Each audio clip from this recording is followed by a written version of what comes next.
तिम्रा मेरा नजरहरू लजाई लजाई धक्काई धक्काई मुस्कुराउँछन् अधरहरू। अनि त्यसपछि त्यो गाग्रीलाई चाहिँ यसो हल्लाउँदाको आवाज पनि एक खालको मजाको लाग्थ्यो होइन। त्यो गाग्रीले 2-4 पल्ट हल्लाएपछि फेरि भुइँमा अलिकति फुटाउँथे क्या, भुइँमा थेचारेर। अनि ती आवाजहरू अलिकति मिठो मिठो लाग्ने, त्यो त्यस्तै त्यस्तै कुराले गर्दा यो चाहिँ सङ्गीतप्रति आकर्षित हुँदै हुँदै गए जस्तो लाग्छ। यहाँ चाहिँ 2 महिनामा एकपल्ट अथवा महिनामा एकपल्ट चाहिँ अलिकति हामी जस्ता अलिकति कला भएकाहरू हुन्छन् नि, हो त्यस्ता खालकाले पनि ल्याएर अलिकति प्रमोट गर्ने वातावरण बनाइदिए हुन्थे जस्तो लाग्छ। कुरो हरेक कुरो सहज हुनको लागि आफ्नो बोली बिक्नु पर्दो रहेछ होइन। बोली बिक्नको लागि आफूले क्वालिटी बनाउनु पर्दो रहेछ। गर्दैछु भन्छु फिलिङ्स आउँदैन, बल्ल बल्ल बल्ल 5-6 महिनापछि चाहिँ फिलिङ्स आएर गरेँ। जस अहिले यो राजपाल राईको यो जुके बक्समा पनि सुरुमै राखेको रहेछ त्यो गीत। हजुर हजुर। बेगर भने लु भने त्यत्तिकै गरेँ होइन, कुरामा त्यत्तिकै त भएन जस्तो तपाईँहरूको कुरा भयो होला होइन। अनि त्यस पछाडि हुन्छ नि त। नमस्कार, मिलाप क्रिएसनमा तपाईँलाई स्वागत छ। हजुर, म गीता अधिकारी सधैँ चाहिँ आइसकेको छु एकजना सङ्गीतकार, युवा सङ्गीतकारलाई लिएर। उहाँले सङ्गीत गर्नुभएको दर्जनौँ गीतहरू रेकर्डेड भइसकेको छ, भिजुअल पनि भइसकेको छ। तपाईँले धेरै गीतहरू पनि हेर्नुभएको छ। हजुर, रमेश सुवेदी हुनुहुन्छ आज हामीसँग। पूर्वको मोरङ केराबारीमा जन्मिनुभएका रमेशजी लामो समयदेखि सङ्गीत क्षेत्रमा हुनुहुन्छ। उहाँसँगको कुराकानी तपाईँले हेर्न सक्नुहुनेछ। हामीलाई अन्तिमसम्म साथ दिनुहोला। हजुर, रमेश सुवेदीसँगको कुराकानी आज हामीलाई हेर्न सक्नुहुन्छ तपाईँले। रमेशजी, कार्यक्रममा स्वागत छ। धन्यवाद। मिलाप क्रिएसनले मलाई यहाँसम्म ल्याएर मेरो 2-4 शब्द पोख्नको लागि अवसर दियो, यसको लागि आभार प्रकट गर्दछु। अनि कसरी बित्दैछ दिनहरू, कतिको बिजी हुनुहुन्छ आजभोलि? मेरो भनेको भर्खर एउटा रेकर्डिङ सिद्धियो। अनि अहिले दिउँसो म स्कुल जान्छु, लेबोरेटरी माध्यमिक टिचर हुनुहुन्छ। म्युजिक पढाउनुहुन्छ? हजुर, म्युजिक पढाउँछु। अनि अरू यहाँ दृष्टिबिनहरू पनि हुनुहुन्छ। हजुर, उहाँहरूले अलिकति ब्रेल पनि सिकाउँछु। हजुर। अनि त्यसका अलावा बेलुका म एउटा रेस्टुरेन्टमा किबोर्डिस्टको रूपमा, किबोर्डिस्ट वाद्यवादकको रूपमा कार्यरत छु। रेसुङ्गा दोहोरी साँझ लाजिमपाटमा। भनेपछि त व्यस्त हुनुहुन्छ, धेरैतिर हुनुहुन्छ। अनि अलिअलि कम्पोज आइरहेका छन्, त्यो पनि हेरिरहेको छु। हजुर हजुर। अनि कहीँ प्रोग्रामहरू आएका छन्, त्यसका म्युजिकहरू पनि प्र्याक्टिस गरिरहेको छु। अब बिस्तारै प्रोग्रामहरू पनि सबैतिर भइरहेको छ। अब 1 वर्ष त कोरोनाले त हामी सबै थलियौँ होइन। त्यो पहिलेकै थलिएका प्रोग्रामहरू अब हुँदैछ, बिउजिँदैछन्। हजुर हजुर। सो भन्नु पनि भर्खर अब अर्को गीत चाहिँ आउँदैछ भनेर। त्यो चाहिँ कस्तो गीत हो, कसको स्वरमा आउँदैछ, कस्तो खालको गीत हो त्यो पनि भनिदिनु। कहिले आउँछ? यो गीत सम्भवतः 10 दिन 2 हप्ताभित्रमा आउँछ होला। यो हप्ता भिजुअल हुन्छ। यो गीत चाहिँ हाम्रो एउटा सञ्चारकर्मी हुनुहुन्छ, यो रेडियो नेपाल धनकोटा क्षेत्र प्रसारण केन्द्रको कर्मचारी निर्मला कुँवर, उहाँले लेख्नु भएको शब्द मैले सङ्गीत गरेको। अनि प्रवीण बेडवाल र हाम्रो सीता लिम्बू बहिनीले गाउनु भएको डुएट सङ्ग छ। अलिकति त्यो गीत थोरै अलिकति सुनौँ न। यो गीतलाई चाहिँ मैले अन्य कम्पोज भन्दा अलिकति फरक स्वाद चखाउने कोसिस गरेको छु यो गीत मार्फत। सुने हेर्नु, स्वर चाहिँ त्यस्तो छैन त्यही पनि। जुधिरहेछन् अचेलभरि तिम्रा मेरा नजरहरू लजाई लजाई धक्काई धक्काई मुस्कुराउँछन् अधरहरू। सायद तिम्रो मेरो माया बस्यो कि, सायद तिम्रो मेरो प्रीति बस्यो कि, सायद तिम्रो मेरो माया बस्यो कि, सायद तिम्रो मेरो प्रीति बस्यो कि।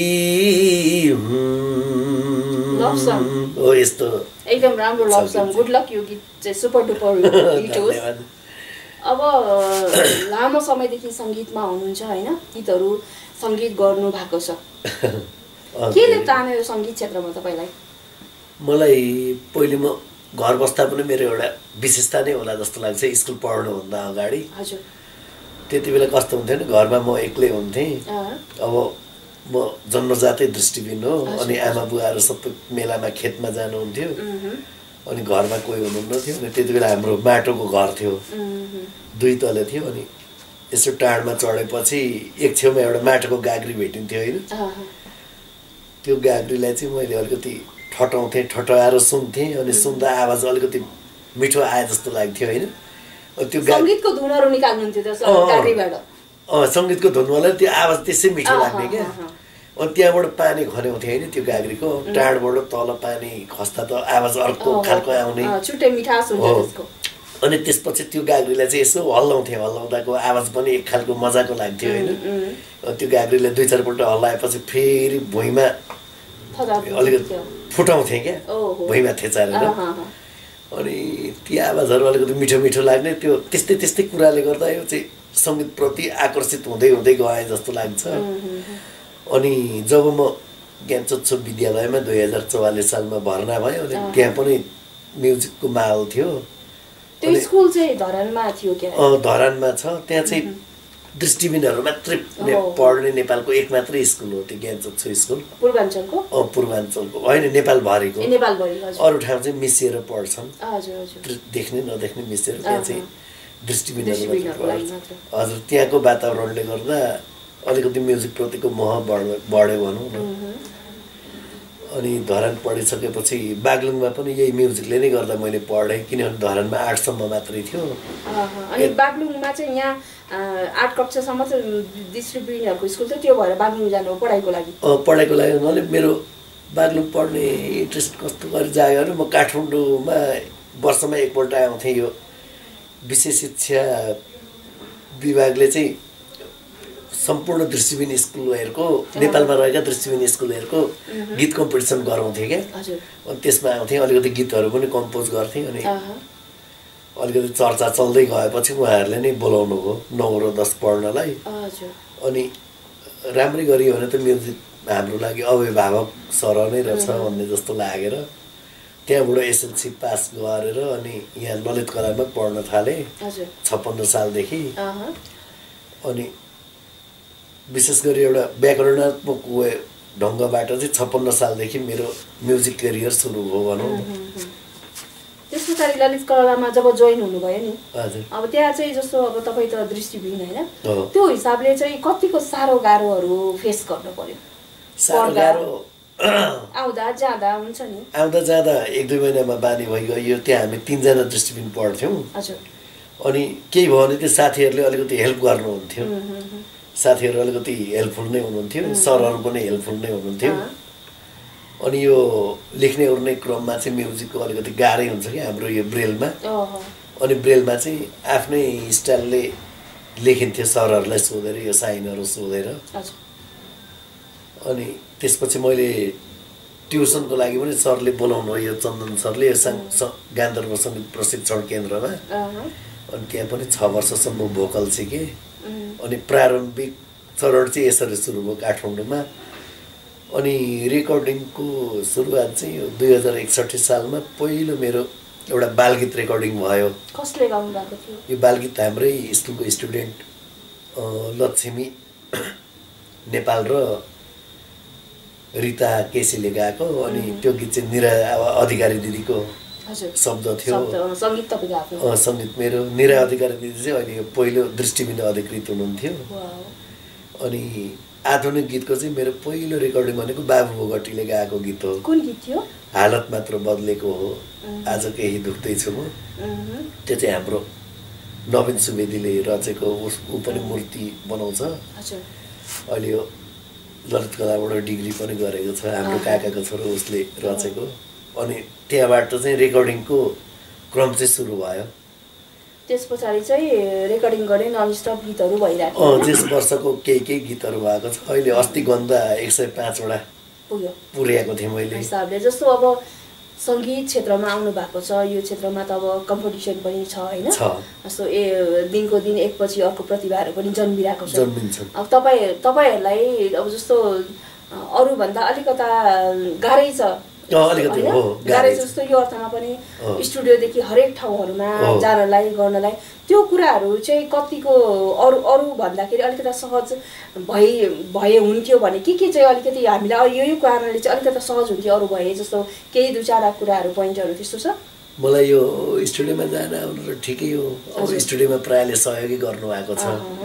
एउटा मिडियाहरूले चाहिँ अलिकति हाम्रो लागि एउटा छुट्टै कोटा जस्तो नि, अब कम्पिटिसनमा भिड्न त अलिकति गाह्रै छ, एकदम गाह्रो छ।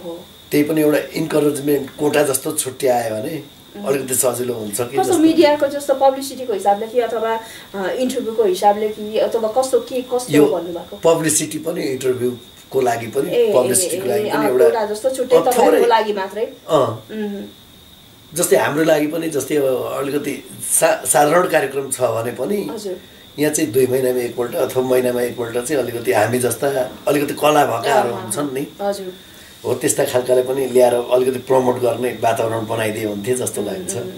भनेपछि चाहिँ दृष्टिविहीनहरूको लागि चाहिँ मिडिया चाहिँ अलिकता सहज भएन, त्यो खालको हुनुपर्छ भन्ने तपाईको आफ्नो विचार? सोचे जस्तो सहज भएको छैन, कतिले त गरे पनि रहनु भएको छ होइन। हजुर, एउटा क्वालिटीलाई हेरेर अलिकति त्यही अनुसारको अझै सहज भयो भने जस्तो अब जब आउनुभयो होइन काठमाडौँ, तपाईँ हुन त पूर्वाञ्चल हुँदादेखि नै अब सङ्गीतमा तपाईँको झुकाव होइन स्कुल पढ्दादेखि नै जब आउनुभयो अनि पहिला अब स्ट्रगलमै भनौँ न सङ्गीत गर्दाको क्षणहरू चाहिँ अहिले कसरी सम्झिनुहुन्छ? कस्तो लाग्छ? कतिको स्ट्रगल गर्नु पर्यो? कस्तो अब हुन्छ नि त्यो बेला त एकदम धेरै मान्छेहरूको अब आश्वासन मात्र बढी पाउने होइन, धाउने पछि यस्तो पनि त कुराहरू फेस गर्नु होला। त्यस्तो धेरै गरेँ नि, अब मैले गीतहरू धेरै रेकर्ड गरेँ होइन, त्यति बेला त रेकर्ड गर्दा म थोरैमा गरिदिन्छु, फ्रीमा गरिदिन्छु भनेर मैले प्रायः जसो गीत रेकर्ड गरेँ। तपाईँले फ्रीमा पनि गरिदिनु भएको छ? फ्रीमा भन्दा त्यो आफ्नो प्राइस चाहिँ नलिकन, हजुर, अनि एकदम सस्तोमा गरिदिएँ। अब त्यसले गर्दा मलाई के भयो भने एउटा प्र्याक्टिस भयो होइन, प्र्याक्टिसले गर्दा एक्सपिरियन्स बढ्यो, अनि अब क्वालिटी अब छ कि छैन त्यो त श्रोताले मूल्याङ्कन गर्ने कुरा हो, दर्शकले मूल्याङ्कन गर्ने कुरा हो होइन। पहिले चाहिँ त्यसै गरी मेरो पनि एउटा कम्पोज रेकर्ड गराइदिनु भनेर धेरैलाई अलिकति रिक्वेस्ट गर्थेँ मैले। अनि त्यो रिक्वेस्टहरू चाहिँ सहजै स्वीकारिन्थे कि अथवा होइन भोलि पर्सि भनेर बाहना गरेर सारिन्थे? कतिपय प्रायः जस्तो स्वीकारे, अनि कुनै चाहिँ अब त्यस्तो पनि हुन्थ्यो, कतिपय कम्पोज दिएर अलिकति एरेन्ज मात्रै गर्न दिएर त्यतिकै छोडियो पनि होइन।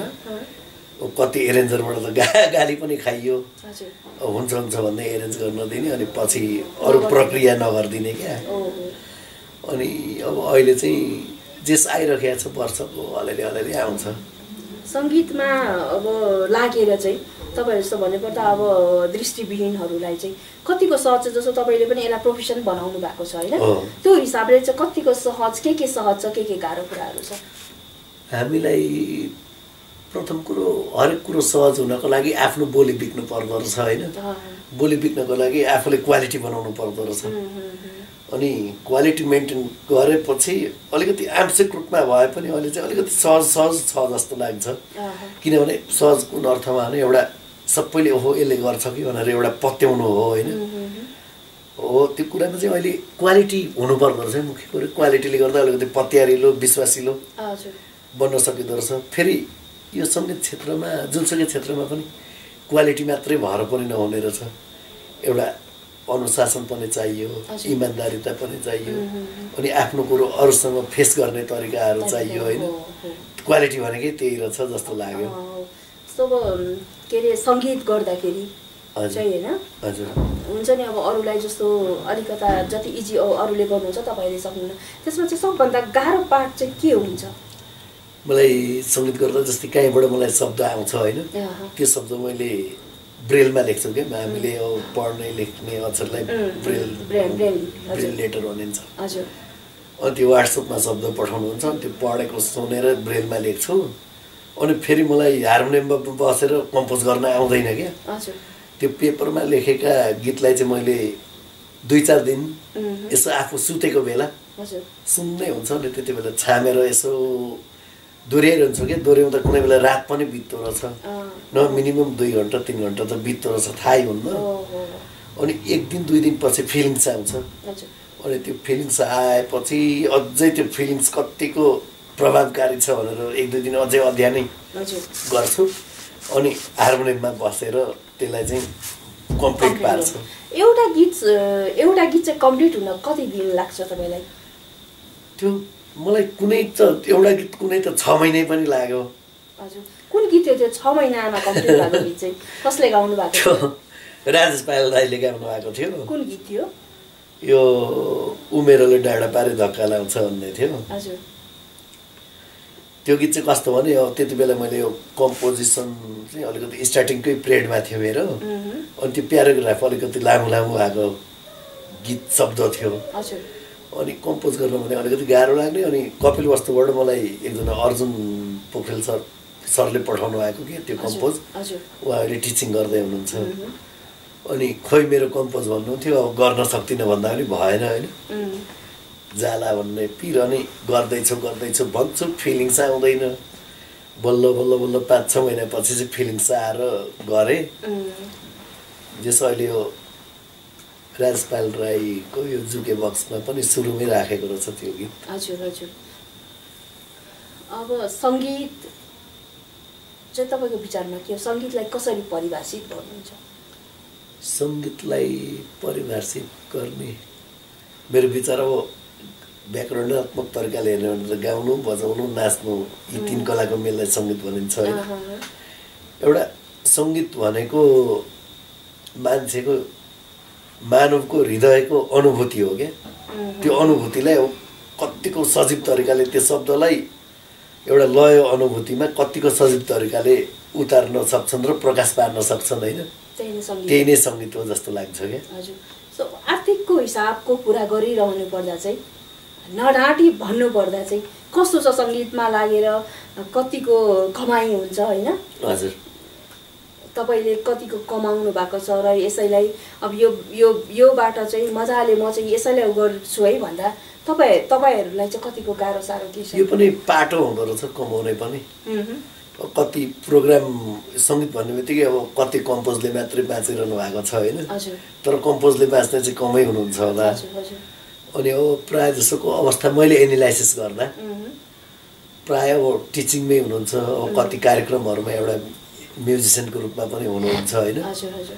अनि कति यता होटलतिर अब गाउने बजाउने गर्नुहुन्छ होइन अनि त्यही श्रम र सिप बेचेर नै बाँच्नु भएको होला जस्तो लाग्छ तर एउटा लय मात्रै दिएर बाँच्ने चाहिँ कमै हुनुहुन्छ होला जस्तो लाग्छ है अब अलिकति सङ्गीतलाई छोडेर थोरै मलाई तपाईँको व्यक्तिगत कुराहरू जान्न मन लाग्यो ए हजुर तपाईँको लभ म्यारेज मेरो लभ पनि होइन यो म्यारेज एउटाले गर भने होइन हाम्रो यो नेत्रञ्चनको अहिलेको अध्यक्षले हजुर बेगर भने लु भने त्यत्तिकै गरेँ होइन कुरामा त्यत्तिकै त भएन जस्तो तपाईँहरूको कुरा भयो होला होइन अनि त्यस पछाडि हुन्छ नि त होइन त्यो पर्सनल्ली भेट्ने भन्ने कुरो पनि भएको होइन उनीहरू मानिसके भन्दै हो यता हामी पनि मानिसक्यौँ भनेर दुईतिरै कुरो लगाइदिएछन् होइन त्यत्तिकै भयो तर त्यसका बावजुद पनि एउटा मिसअन्डरस्ट्यान्डिङ छैन अहिले अब राम्रोसँगले सुखसँगले चलिरहेको छ